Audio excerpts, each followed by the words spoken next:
Hello everyone, welcome to Physics Mafia. Today we are going to discuss problem number 1.44 from Irado-Hitley series.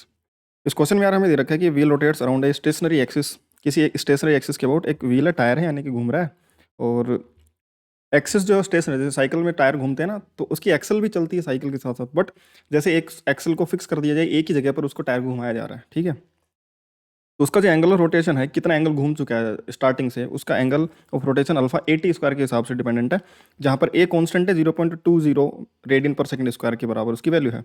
बोला कि find the total acceleration W, total acceleration को W से लिखा है, point किसी point A की, है ना, उस रिम पर कोई एक पॉइंट ए है जिसकी जो वेलोसिटी है, सॉरी टोटल एक्सेलरेशन है, वो हमें पता नहीं है, टी इक्वल टू 2.5 सेकंड पर। If the linear velocity of that point at this moment is v equal to 0.65 metre per second. किसी इंस्टेंट पर कोई पॉइंट ए है, उसकी जो लीनियर स्पीड है वो 0.65 मीटर पर सेकंड है इस इंस्टेंट पर, तो इस पॉइंट की नेट एक्सेलरेशन कितनी होगी वो बताना है। तो देखो, क्योंकि जो वेलोसिटी है वो, क्योंकि एंगल ऑफ रोटेशन फाई, अगर मान लो ये एंगल टी इक्वल टू 0 पर यहाँ पर था ये पॉइंट ए, और ये एंगल कुछ फाई घूम गया है, तो फाई जो एंगल फाई बनेगा वो फाई 80 स्क्वायर के हिसाब से दे रखा है। तो इस d phi by d rate of change of this angle वो will be angular velocity of this point about the centre, about the axis, हम दोनों एक ही बात है, एक्सिस के अबाउट बोलो सेंटर के अबाउट बोलो, वो उसकी एंगुलर वेलोसिटी ओमेगा होगा। तो सिंपली हम बोल सकते हैं कि जो एंगल ऑफ रोटेशन है वो 80 स्क्वायर है, तो एंगुलर वेलोसिटी जो होगी वो omega D theta by d T के बराबर होगी। D theta by d T यानी कि इसको डिफ्रेंशिएट कर देंगे तो ये बन जाएगा 280, ये तो ऐसे कैसे टी स्क्वायर का डिफरेंशिएशन 2t।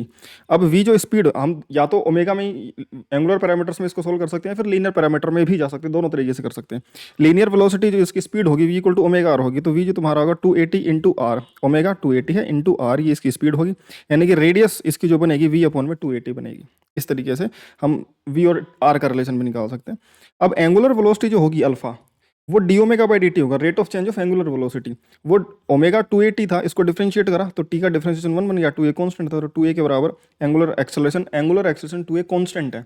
और टेंजेंशियल एक्सेलरेशन जो हमें पता है कि टेंजेंशियल एक्सेलरेशन और डब्ल्यू टो वो अल्फा इंटू आर के बराबर होता है, सर्कुलर मोशन में हम पढ़ते हैं रिलेशन, तो tangential acceleration W to 2ar के बराबर हो जाएगा, अल्फा है 2a इंटू आर। या फिर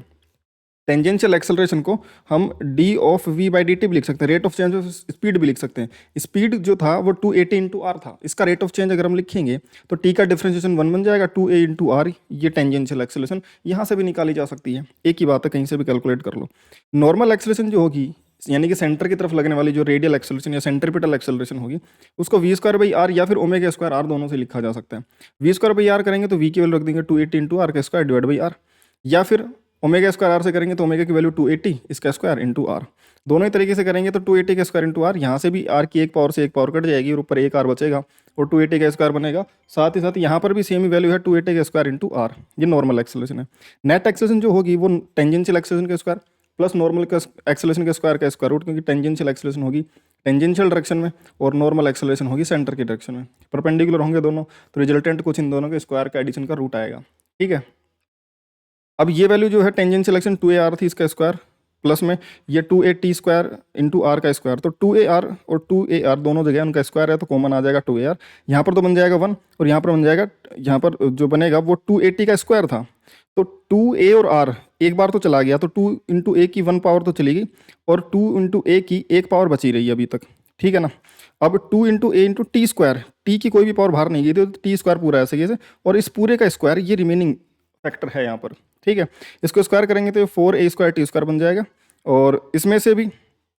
जो r है उसको v अपॉन में 280 लिखा जा सकता है, क्योंकि r हमें गिवन नहीं है, तो जो नेट एक्सेलरेशन बनेगा वो v by t square root of 1 plus 4a square t की पावर 4 के इक्वल बनेगा। यहाँ पर v और t और a की वैल्यू रख देंगे तो हमें नेट एक्सेलरेशन का न्यूमेरिकल वैल्यू मिल जाएगा, जो कि 0.7 मीटर पर सेकंड स्क्वायर निकल के आएगा, ठीक है। तो आई होप कि ये चीज़ें तुम्हें समझ में आई होंगी, क्वेश्चन तुम्हें अच्छे समझ में आ गया होगा। और अगर तुम्हें फिजिक्स के और भी क्वेश्चन डिस्कस करने हो तो अपना, या फिर और भी अपडेट्स चाहिए हो तो टेलीग्राम पर अपना चैनल है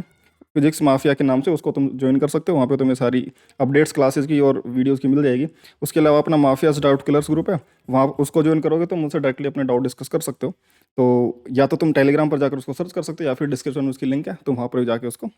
ज्वाइन कर सकते हो, ठीक है। तो ठीक है, आज के लिए इतना ही, बाकी मिलते हैं नेक्स्ट वीडियो में, बाय।